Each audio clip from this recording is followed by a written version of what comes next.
Hello everyone, my name is Dr. Imran Khan and welcome to my channel Chemistry Unscrambled। आज के addition में हम लोग stoichiometric equations के ऊपर कुछ न्यूमेरिकल्स देखेंगे, 10 न्यूमेरिकल्स देखेंगे जो कि मैंने चूज़ किए हैं स्पेसिफिकली। सो उनको हम लोग करेंगे, एक साथ हम लोग उनको सॉल्व करेंगे। कुछ ट्रिक्स वगैरह देखिएगा, कुछ न्यूमेरिकल्स को मैंने एक से ज़्यादा तरीक़ों से करने की कोशिश की है।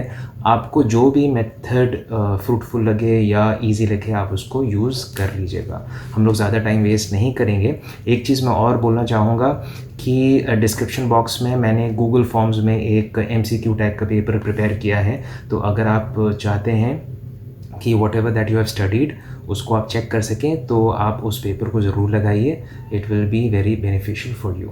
सो without waiting any further, let's start with the first question and that is this. Calculate the weight of iron which will be converted into oxide by the action of 18 grams of steam. So इसका solution हम लोग जल्दी से देखते हैं। तो जो reaction बनेगी वो ये बनेगी 3Fe plus 4H2O gives Fe3O4 plus 4H2। सो हमें ये ढूंढना है कि कितना Fe है that reacts with 18 grams of water. अब मैं इसको 3 तरीके से करने की कोशिश करूँगा। सबसे पहला है मेथड 1। मेथड 1 मोल रेशियो आप निकाल सकते हैं। मोल रेशियो का मतलब ये होता है कि जिस स्टोशियोमेट्रिक रेशियो में Fe और वाटर रिएक्ट कर रहे हैं उसी रेशियो में आगे भी फर्दर रिएक्शन करेंगे। तो ज़रा देखिएगा कि mole of Fe divided by mole of water या moles of water that is given 3/4। तो हमें मोल्स ऑफ Fe आराम से निकाल सकते हैं, that is weight upon atomic weight. तो वेट अपॉन 56 डिवाइडेड बाय 18/18 ये हमें पता है। आयरन का हमें मास निकालना है दैट इज़ इक्वल टू 4। तो इससे वेट निकल के आ जाएगा 42 ग्राम्स। दूसरा जो मेथड है, मैं कलर चेंज करके इसको करने की कोशिश करता हूँ।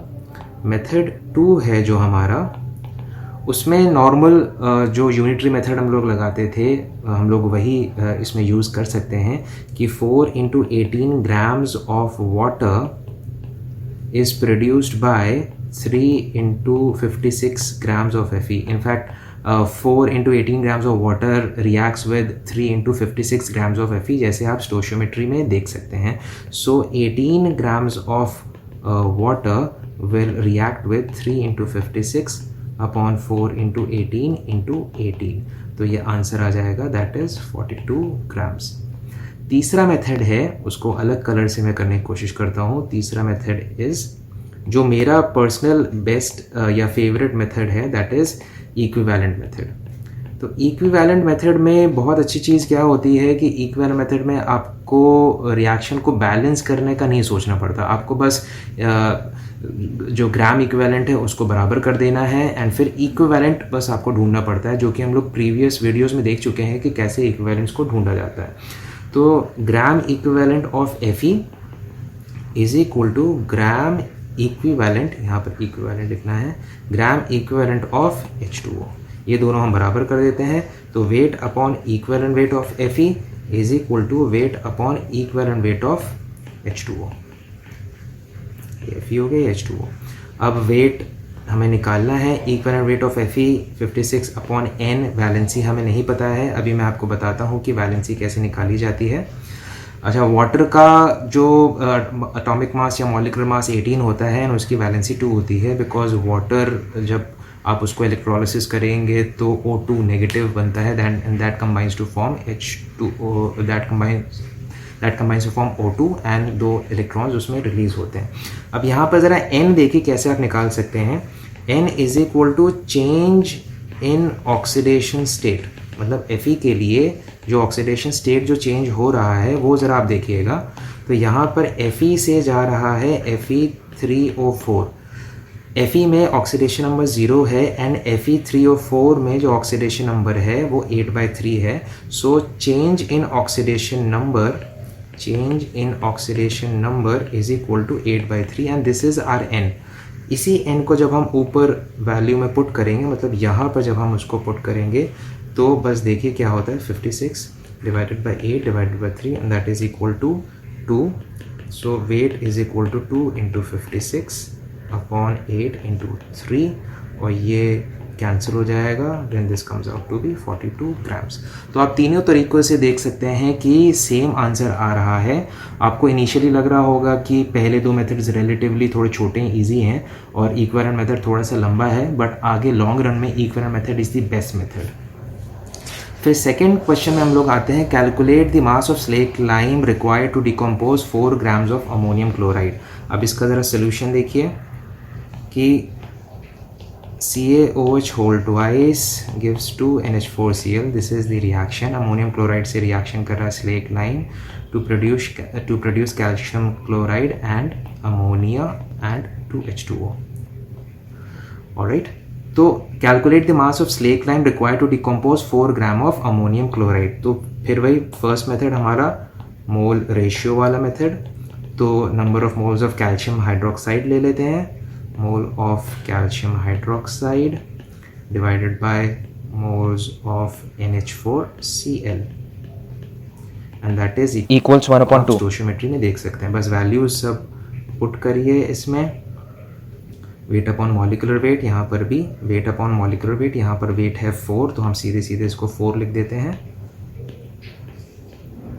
तो 4 अपॉन 53.5 इज इक्वल टू 1/2. तो वेट निकल के आ जाएगा, दैट इज 2.76 ग्राम्स. 76 ग्राम्स.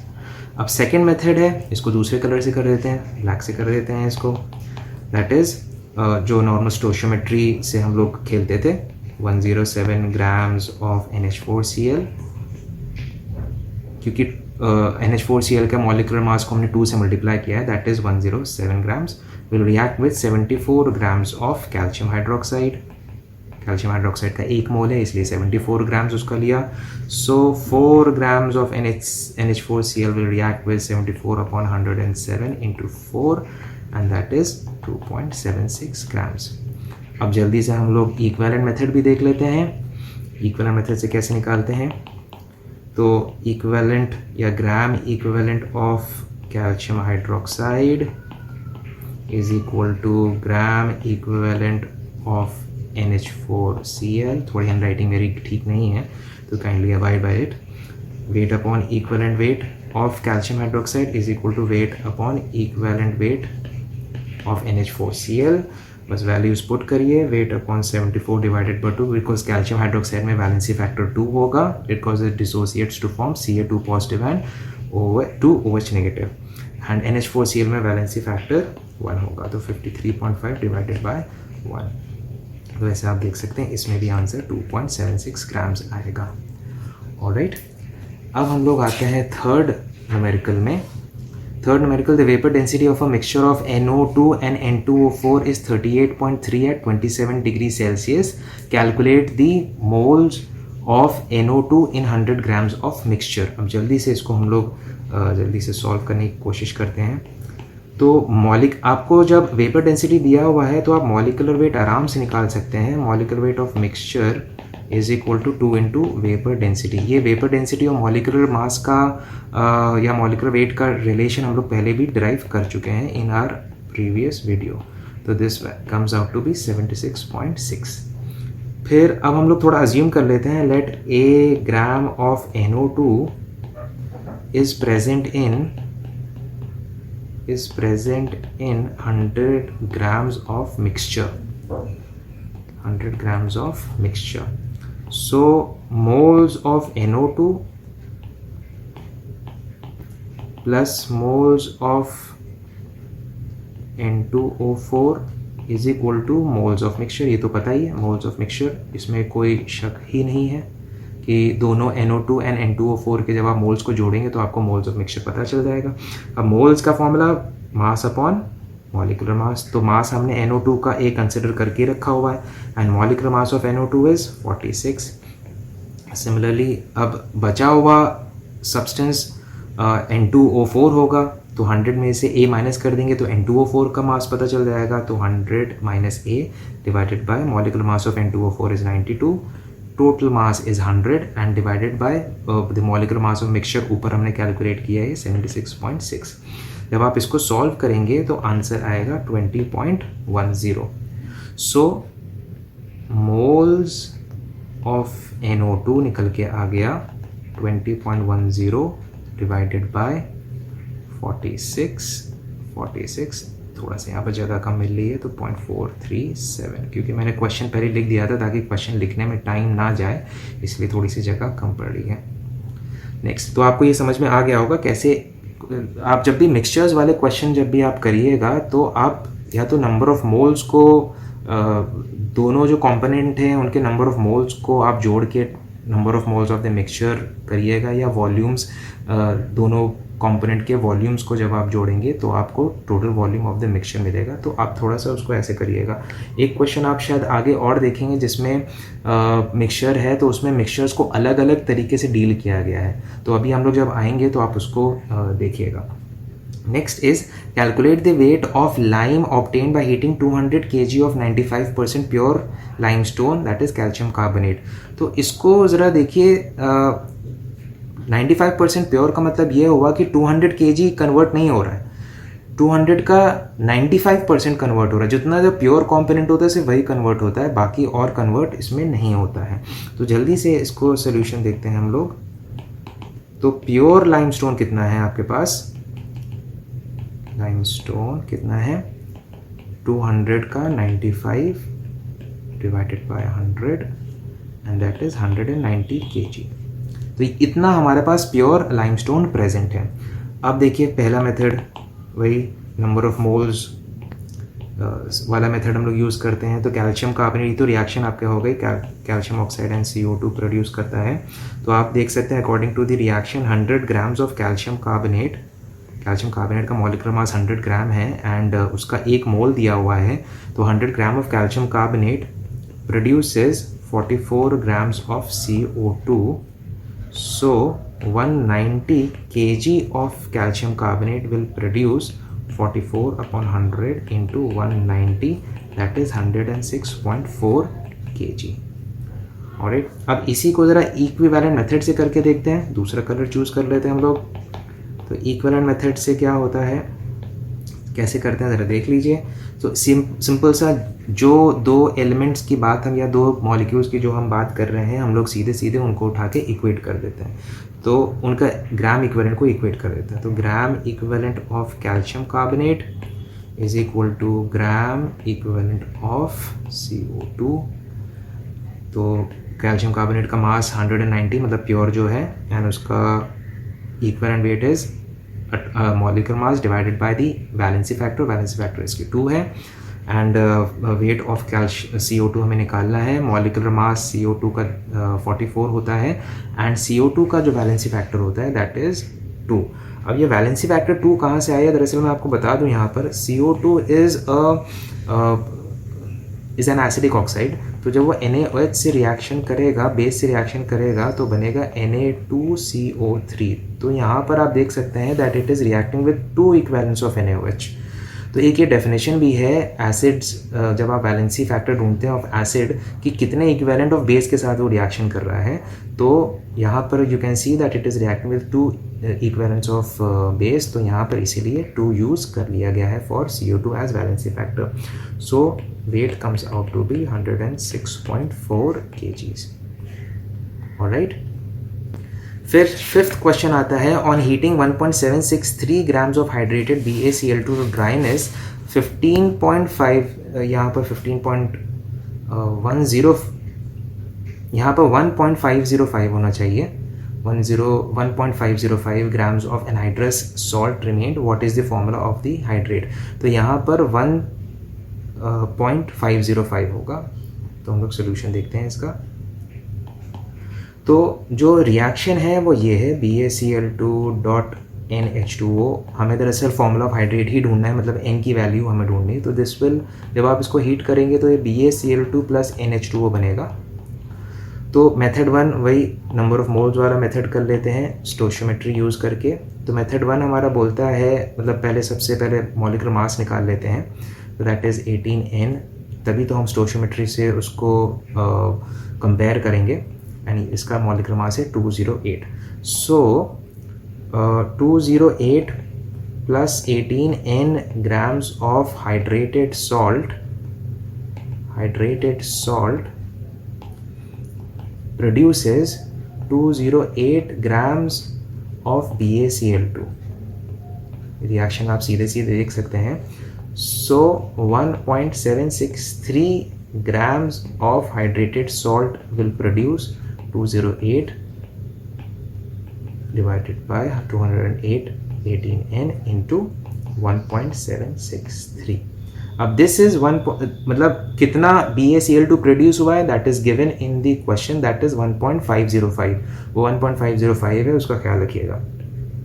सो ये जितना BaCl2 प्रोड्यूस हुआ है इसको हम लोग इक्वेट कर देते हैं 1.505 because this is given in the numerical कि 1.505 BaCl2 is produce.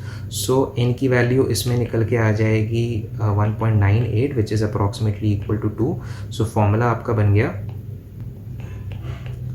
So formula हो गया आपका BaCl2.2H2O. So method 2 gram equivalent वाला मेथड है. ग्राम इक्विवेलेंट ऑफ ठीक से लिख देता हूँ, ग्राम इक्विवेलेंट ऑफ सॉल्ट मतलब hydrated salt is equal to gram equivalent of BaCl2. शुरुआत से हम लोग यही करते चले आ रहे हैं. फिर gram equivalent is equal to weight upon equivalent weight, ये पता है, of salt divided by equivalent weight of BaCl2. तो 1.763 is given, मतलब इतना hydrated salt is given, and 208 plus 18n divided by 2 because BaCl2.NH2 वो BaCl2 जो है वो डिसोसिएट करके वैलेंसी 2 निकालेगा. एंड इसका 1.505 208 divided by 2 because BaCl2 again यहाँ पर है तो वैलेंसी फैक्टर इसका 2 आएगा.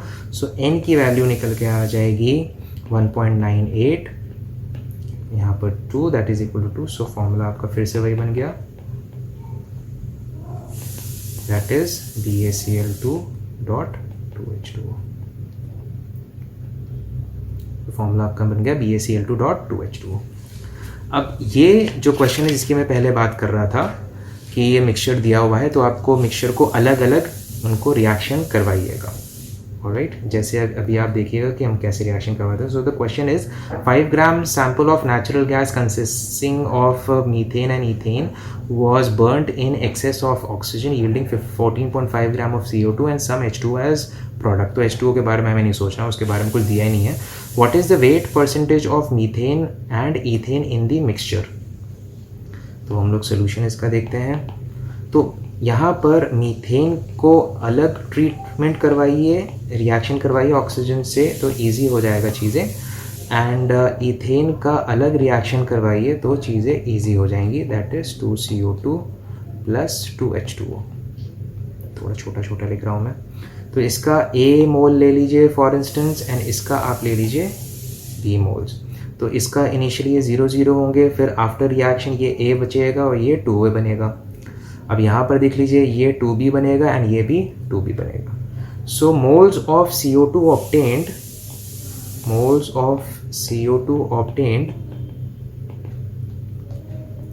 14.5 डिवाइडेड बाय 44. 14.5 क्वेश्चन में हमें दिया ही हुआ है तो 0.330 moles of CO2 obtained. So A plus 2B is equal to 0.330. A आया यहाँ से एंड 2B आया यहाँ से. ये टोटल जो CO2 ऑब्टेन्ड है वो हमें यहाँ से मिल गया. एंड फिर मिक्सचर का नंबर ऑफ मोल्स जैसे हम लोग पहले किए थे तो A इंटू 16 बिकॉज मीथेन है, मीथेन के नंबर ऑफ मोल्स A हैं, उसके मॉलिक्यूलर मास से मल्टीप्लाई कर देते हैं तो ये आया. And B number of moles हैं ईथेन के, उसके मॉलिक्यूलर मास से मल्टीप्लाई कर देते हैं तो ये आया. And total number of moles is total mass is 5 grams. तो ये जो निकला ये निकला आपका मास ऑफ मीथेन, ये जो निकला mass of ethane, and total जो मिक्सचर का जो मास है दैट इज़ 5 ग्राम्स. तो आपको 2 इक्वेशन मिल गए, एक आपको इक्वेशन ये मिला, एक इक्वेशन आपको ये मिला, जिससे आपको B की वैल्यू निकल के आ गई 0.07 एंड A की वैल्यू आपको मिल गई 0.19. सो वेट ऑफ मीथेन मिल गया हमको 0.019 इंटू 16, क्योंकि mass is equal to number of moles into molecular mass. तो नंबर ऑफ मोल्स अभी आपने निकाल ही लिया मीथेन का, that is 0.19 and molecular mass of methane is 16, that is 3.04 and this is C2H4. इसका नंबर ऑफ मोल्स आपने 0.07 निकाला and इसका जो मॉलिक्यूलर मास होता है दैट इज 20 है, दैट इज 1.96. सो अब परसेंटेज ऑफ C2H4 कितना आ गया, that is 1.96 divided by 5 into 100, that is 39.2. Similarly percentage of CH4 से 100 से माइनस कर देते हैं बिकॉज इनके अलावा तो और कुछ है नहीं, दैट इज 60.8. तो आप ऐसे भी इस न्यूमेरिकल को कर सकते हैं. अगर मिक्सचर आपको मिला हो तो आप उसको सेपरेटली रिएक्शन करवा सकते हैं ताकि आपको फिर डिज़ायर्ड इक्वेशंस मिल जाएं और फिर आप उसको सॉल्व कर सकते हैं. 7th question is 1.60 grams of metal dissolved in HNO3 to prepare its nitrate. The nitrate was strongly heated to give 2 gram oxide. Calculate equivalent weight of the metal. तो इसका solution हम लोग देखते हैं जल्दी से. So ये reaction इसकी बनेगी MHNO3 नाइट्रेट बना रहा है. क्योंकि हमें वैलेंसी पता नहीं है तो इसीलिए हम यहाँ पर N ले लेते हैं और इसको जब हीट कर रहे हैं तो ये हमें मिल जाएगा ऑक्साइड. फिर से यहाँ पर N इसलिए लिया बिकॉज मेटल की हमें वैलेंसी नहीं पता है. यहाँ पर N is the valency of the metal, valency of the metal. Hand writing please मुझे एक्सक्यूज़ करिएगा फॉर माई हैंड राइटिंग. फिर इक्विवेलेंट की खास बात मैंने आपको बताई कि इक्विवेलेंट के लिए बैलेंसिंग की ज़रूरत नहीं पड़ती. और आप इक्विवेलेंट के भी एक चीज़ और देखेंगे सबसे इम्पॉर्टेंट, तो इक्विवेलेंट या ग्राम इक्विवेलेंट ऑफ मेटल कुछ भी आप इक्वेट कर सकते हैं, is equal to gram equivalent of nitrate is equal to gram equivalent of oxide. ये देखिए कुछ भी आप इक्वेट कर सकते हैं, is equal to gram equivalent of oxygen. यहाँ तक आप ये भी कर सकते हैं with the help of equivalent. Mole के साथ आप ये नहीं कर सकते हैं.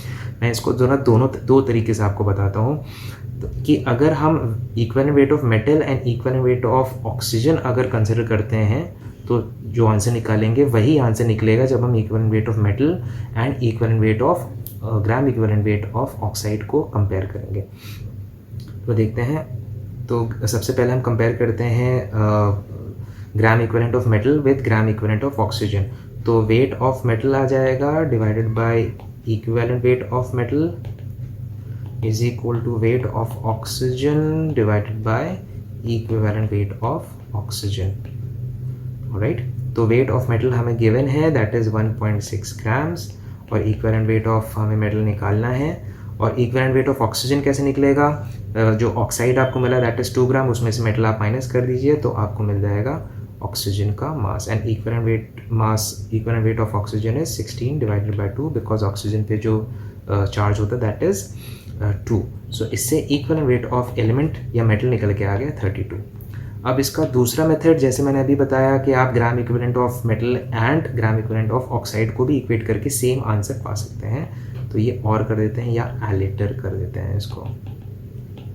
सो जैसे अभी ऊपर हमने देखा weight of metal upon equivalent weight of metal is equal to weight of oxide divided by equivalent weight of oxide.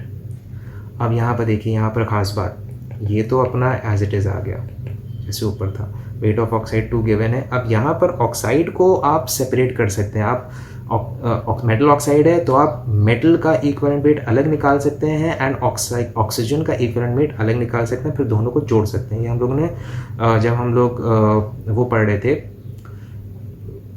Gram equivalent निकालने का तरीका हम लोग पढ़ रहे थे तब हम लोग ने इसको देखा था. तो यहाँ पर इक्विवेलेंट वेट ऑफ ऑक्साइड कैसे निकाल सकते हैं, equivalent weight of metal plus equivalent weight of oxygen. और ऑक्सीजन का इक्विवेलेंट वेट होता है 16/2.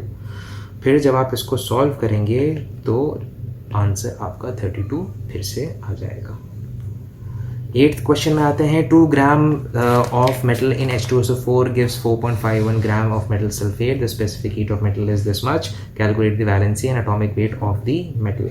अच्छा, आप exact atomic wait of metal निकालने के लिए आपको वैलेंसी इंटू इक्विवेलेंट वेट निकालना होगा, वैलेंसी इंटू इक्विवेलेंट वेट का फॉर्मूला यूज़ करना होगा। ऑलराइट, और फिर आपको अब वैलेंसी भी निकालनी पड़ेगी और इक्विवेलेंट वेट भी निकालना पड़ेगा। तो देखते हैं कैसे निकालते हैं। तो atomic weight into specific heat, ये तो आपको पता है, स्पेसिफिक हीट, थोड़ा सा specific heat is equal to 6.4। ये आप लोग को पता है, मैंने मेरे पिछले वीडियो में भी मैं इसको बता चुका हूँ। So atomic weight is equal to 6.4.057, तो ये आ गया 112.28। So this is the approximate atomic weight बोल सकते हैं इसको। फिर gram equivalent of metal, gram equivalent मुझे बहुत ज़्यादा पसंद है इसलिए मैं हमेशा वही करता रहता हूँ, is equal to gram equivalent of metal sulphate,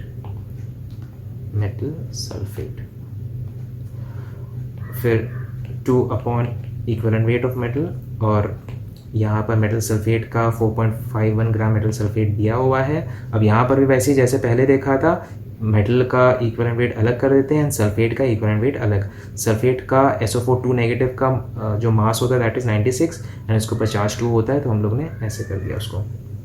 तो E की वैल्यू निकल आई, मतलब इक्विवेलेंट वेट की जो वैल्यू निकल गया दैट इज़ 38.24। ये हम लोग अभी यूज़ करेंगे टू कैलकुलेट दी वैलेंसी और फिर एग्जैक्ट एटॉमिक वेट। अब हमें वैलेंसी निकालना है। Valency is equal to atomic weight divided by equivalent weight. ये तो सिंपल सा फॉर्मूला है ना, equivalent weight is equal to atomic weight upon valency. तो हम लोगों ने जस्ट क्रॉस मल्टीप्लाई उसको कर दिया। तो atomic weight is 112.28 and equivalent weight अभी आपने निकाला 38.24, तो वैल्यू आ गई 2.93 which we can round off to 3। So exact atomic weight of metal comes out to be valency into equivalent weight, and that is 3 into 38.24 and that is 114.72। तो ये equivalent weight के help से आप exact atomic mass भी निकाल सकते हैं। अब हम लोग कुछ न्यूमेरिकल्स देखते हैं लिमिटिंग रिएजेंट का। लिमिटिंग रिएजेंट का कॉन्सेप्ट सबसे पहले समझ लीजिए कि दो रिएजेंट या दो सब्सटेंसेस जैसे रिएक्ट कर रहे हैं, तो उसमें से अगर कोई भी पहले एक ख़त्म हो जाता है तो रिएक्शन आगे प्रोसीड करना ख़त्म हो जाती है। तो वो जो सब्सटेंस जो कि जिसका मास ख़त्म हो गया पहले, that acts as the limiting reagent. और फिर सब कुछ उसके ऊपर डिपेंडेंट होता है। जैसे ये न्यूमेरिकल है, इसका सोल्यूशन हम लोग देखते हैं। 20 ml of 0.1 molar BaCl2 is mixed with 30 ml of 0.2 molar Al2SO4 whole thrice aluminium sulfate. What is the weight of BaSO form? तो इसको हम लोग दो तरीक़ों से देखेंगे, एक तो मोल्स के तरीक़ों से, एक बार मिली इक्विवेलेंट के तरीके से हम लोग देखते हैं। तो सबसे पहले मोल का तरीका हम लोग देखते हैं। मोल्स के तरीके में आपको बैलेंसिंग की ज़रूरत पड़ेगी, जैसे मैंने आपको बताया था। BaCl2 plus Al2SO4 whole thrice gives 3BaSO4 plus 2AlCl3। So सबसे पहले millimole before the reaction 20 into 1, यहाँ पर 30 into 0.2 मिलीमोल इसलिए किया बिकॉज वॉल्यूम जो था वो ml में दिया, हमने दोनों को सीधे सीधे मल्टीप्लाई कर दिया। तो ये आ गया 2 और ये आ गया 6, ये दोनों तो 0 0 होंगे इनिशियली। अब आफ्टर रिएक्शन तो ये 0 हो जाएगा। एक चीज़ मैं आपको बता दूँ, एक ट्रिक आपको बता दूँ, कभी भी आपको लिमिटिंग रिएजेंट ढूंढना है तो जो नंबर ऑफ मोल्स आपको मिलते हैं उनको उन्हीं की स्टोशियोमेट्री से डिवाइड कर दीजिए। तो BaCl2 का स्टोशियोमेट्री है 3, तो 2/3, और एल्यूमिनियम की स्टोशियोमेट्री थी 1, तो 6/1। तो ऑब्वियसली आप देख सकते हैं कि ये लेसर अमाउंट में प्रेजेंट है, hence BaCl2 is our limiting reagent. सो BaCl2 is our limiting reagent. ठीक है, तो सीधे सीधे नंबर ऑफ मोल जो आपको मिले उसको स्टोशियोमेट्री से, उसी की स्टोशियोमेट्री से डिवाइड कर दीजिए। अब हमें इसमें से कुछ माइनस करना है, एल्यूमिनियम से हमें माइनस करना है। तो कैसे करेंगे? 6 - 2। कभी भी माइनस जब कभी भी आप लिमिटिंग रिएजेंट को माइनस करें तो लिमिटिंग रिएजेंट के number of moles divided by it's stoichiometry into the stoichiometry of the substance that is unreacted. ये हमेशा याद रखिएगा। जो आपका लिमिटिंग रिएजेंट है वो माइनस करना है। तो कैसे माइनस करेंगे? 6 minus मतलब the substance that is left, that minus the substance minus the number of moles of the substance that is acting as the limiting reagent divided by its stoichiometry मतलब BaCl2 की stoichiometry multiplied by the stoichiometry of the substance that is unreacted। तो यहाँ पर Al2SO4 का stoichiometry 1 थी, इसलिए हमने 1 से मल्टीप्लाई कर दिया। अब इधर क्या बना, सीधे सीधे आप देख सकते हैं कि आगे कैसे हम लोग प्रोसीड करेंगे कि 3 moles of BaCl2 produces 3 moles of BaSO4, so 2 moles of BaCl2 will produce 2 moles of BaSO4। अब ज़रा AlCl3 कितना बनेगा, 3 moles of BaCl2 produces 2 moles of AlCl3, so 2 moles of BaCl2 will produce 2 into 2 by 3 moles of AlCl3। alright, so हमें millimoles of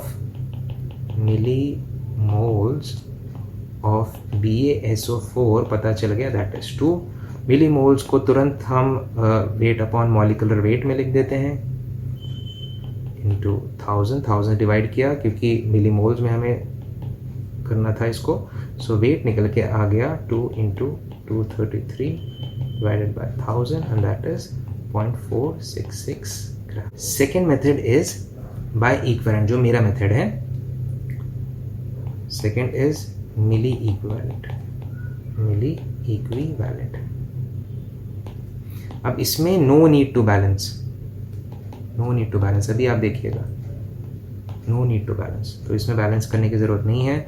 BaCl2 plus Al2SO4 whole thrice gives BaSO4 plus AlCl3, so milli equivalent before, थोड़ा hand writing again मैं बार बार बोल रहा हूँ, तो मिली equivalent निकालेंगे, molarity दी है, वॉल्यूम दिया है, एंड ये टू है आपका valency factor, because normality is equal to molarity into valency factor, तो ये जो 2 है वो वैलेंसी फैक्टर वाला 2 है, तो ये आगे 4।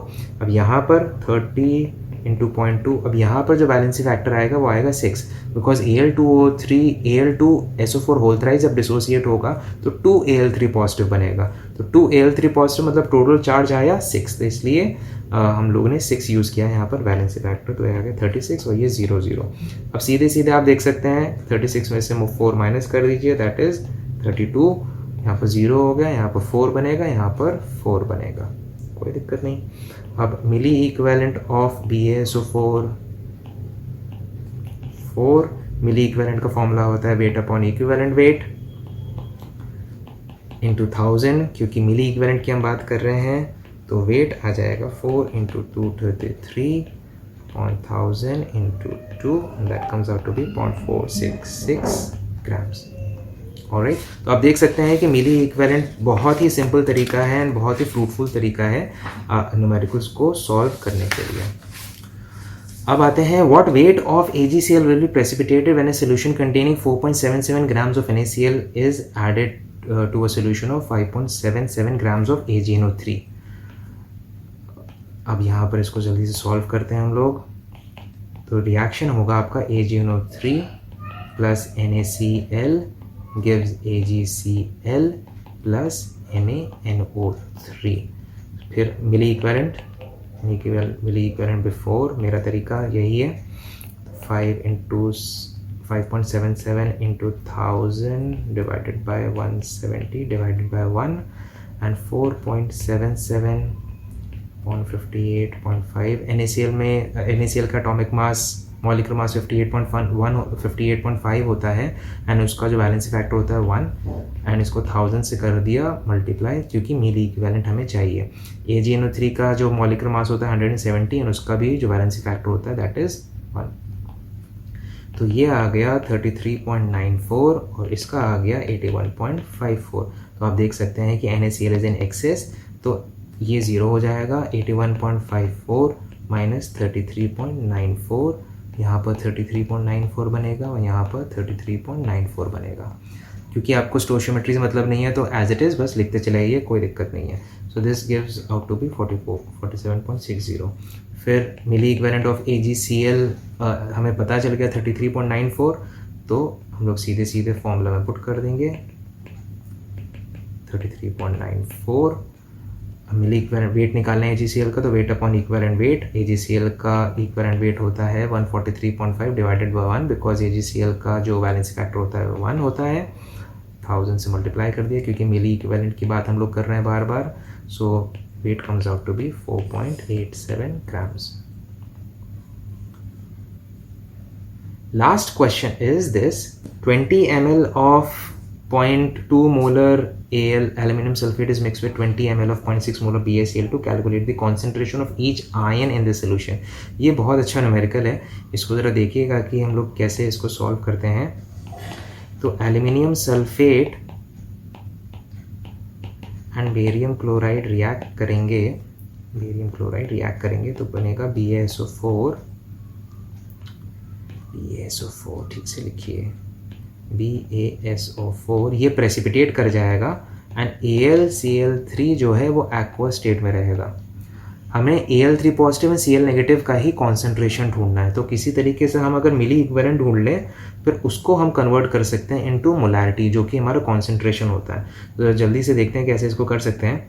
तो मिली equivalent before the reaction 20 into 0.2 into 6, अभी आपने देखा 6 कहाँ से आया, दैट इज़ 24, एंड इसका 20 इंटू 0.6 इंटू 2, बिकॉज इसका वैलेंसी फैक्टर 2 है, तो ये भी 24 आ गया लकीली। तो अब ये 0 हो गए, ये 0 हो गए, ये 24 हो गए, ये 24 हो गए, बिकॉज दोनों ये aluminium sulphate and barium chloride के मिली इक्विवेलेंट सेम थे, इसलिए दोनों कैंसिल आउट हो गए या यूज्ड अप हो गए, 24 बना। सो Al3 पॉजिटिव का concentration is equal to 24/3 into 40। ये कैसे आया?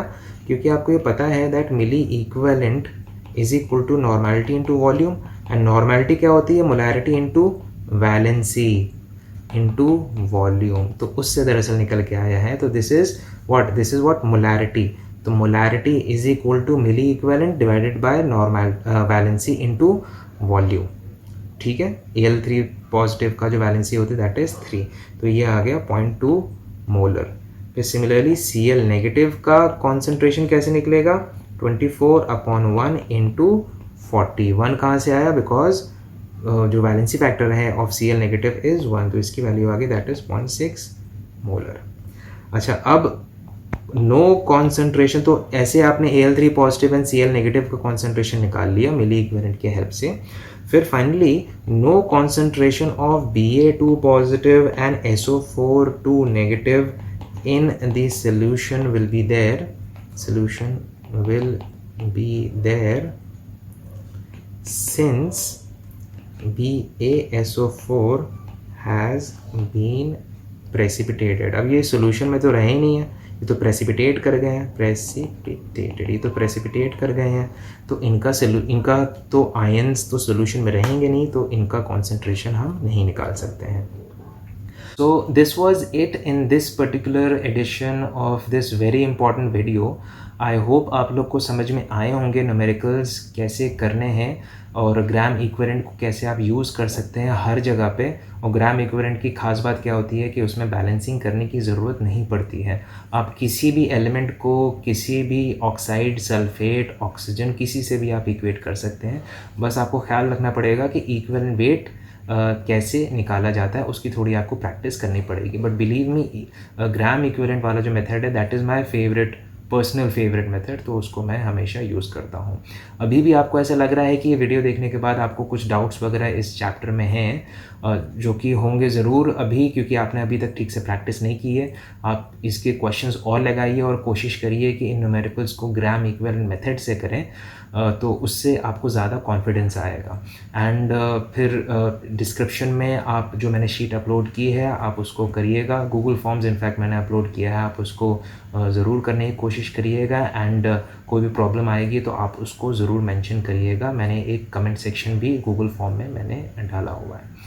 So this was it in this particular video. This is Dr. Imran Khan signing off. Hope you have liked the video and learned a lot from the video. Practice the numericals as lot as possible, as many as possible, to gain confidence in numericals. Numericals में एक बार आपने confidence gain कर लिया फिर आपको कोई नहीं रोक सकता, believe me. So by this, take care, stay healthy, stay fit, stay at home. Thank you, bye bye, take care.